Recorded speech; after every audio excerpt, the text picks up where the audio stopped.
So Miss Athena got the feature today. She's a bitch. Not gonna deny it. She's a pretty cute bitch, and I take her with me sometimes when I don't feel like throwing. Gotta leave her ass in the car because she looks like she wants to die of a fucking hammer ball. It makes any sense to you guys? Come on now, damn dogs. Can't love them, leave them. Damn, that's how it be. But anyway, we took some throws today. I did the 5.5K and the 4.5K. Not bad. There's something with this transition to 3 to 4, I guess. I don't know. I think my hamstring is part of the culprit, and this guy Ivan kind of talks about it with his squat every day. He's been doing the GHGs and the ghetto GHGs at that. Hang on, let me go pull that up if I can.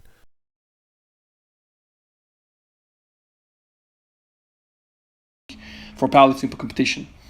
So I think there's a lot of value. Now, you need to be very, very careful how you approach the volume of bodyweight squats. So tomorrow I'm not going to do any. Maybe I'll do a set or something, but I need to be very, very careful how I auto-regulate myself. But for the near coming future, I'm going to do a lot of bodyweight squats, and you're going to see a lot of this from me because I want to increase the conditioning, and I basically want to put more reps under my belt, and I'll do it through this fashion. I feel like it's very valuable.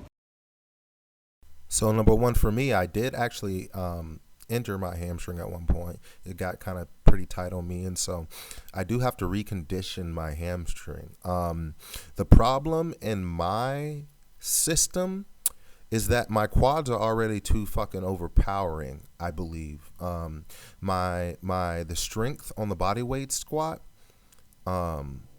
it's I don't think it's bad, but I think that if I did too many, it goes back to what he's saying. You have to be careful about how you approach it. Believe if I unloaded it up too much or et cetera, it wouldn't be helpful per se. My question to myself right now is, if we increase the body squat, how much can we increase the max back squat and or front squat load? Excuse me, guys. That's going to be the question that I have to myself right now, and not burn out just doing the body weight squats at the end of the day, because it's very, very possible. So people are going to ask me about why I do this whole throwing thing, and so I'm going to let Clarence play a little clip about Olympic lifting. My limit on both the snatch and clean and jerk. So would it really be worthwhile to get to the point where I'm literally adding a kilo onto my snatch once per year? For me, it's definitely not. Sonny Webb is also one of my favorites. Sonny Webb does these weird ass fucking complexes, and so it's more fun to do these complexes than try to raise your fucking max 1 kilo a year at the end of the day. And I think of the same kind of thing with throwing. If your mobility, your flexibility is there for a longer period of time, we can have fun, or I can figure out a way to have fun doing this sport or doing these sports for a longer period of time, rather than just expecting a fucking medal. Sony here has the back squat. He always do the arms out, a close grip, a squat jerk. So he does all types of complexes, and that's part of the reason. Sometimes, some days you ain't gonna go throw far. So I can admit that to myself. And if you can still keep on having fun somehow, I think you can figure out somehow. So that's part of the end goal. Here I have 70 keys. I think I've never done the whole close grip squat jerk thing, so I'm gonna have to work this out before I do some of these crazy stupid fucking complexes that Mr. Sony does. But I'm coming to get his ass. I'm coming to get him. We gonna put on the show, maybe one day. Y'all wonder why the logo is what it is, but it's send the bitch, send it. That's all it is. Y'all gonna know one day.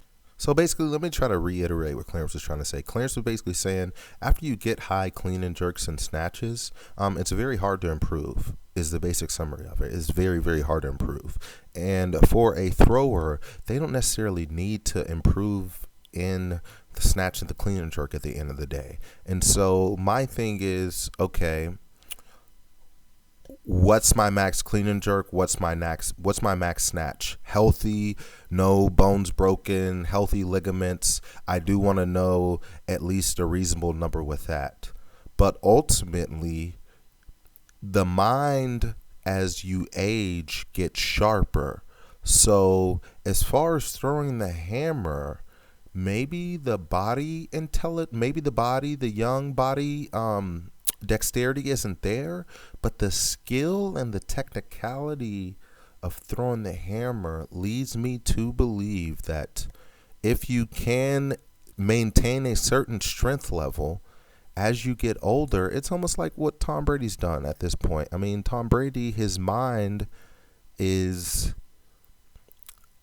very, very capable of making the good decisions to run an offense at the end of the day at 40 years old, 40 plus years old. So I don't think with the hammer, maybe it doesn't go that far, but I mean, LeBron's at 37. So, I mean, 37, let's say 37. I mean, that's still better than most football careers at the end of the day, or hockey career. I mean, if you want to go with that sports, or it is what it is. And I think that you can stay in the game longer if your mind really, really can learn the art. So I think that's my theory a little bit. And let me not get the game wrong. It 100% comes from, you still can't be having major injuries. That's the bottom line about it. You cannot be having these blown out, you won't be able to do it. But unfortunately, these things do happen occasionally. I mean, to some athletes. So that's just about it, guys. Note to self, do Aldoa, stretch, mobility, flexibility. Make sure you drink water. And most importantly, live to fight another day. I'm going to get out of here, you guys. Make sure you take care of yourselves. Yup.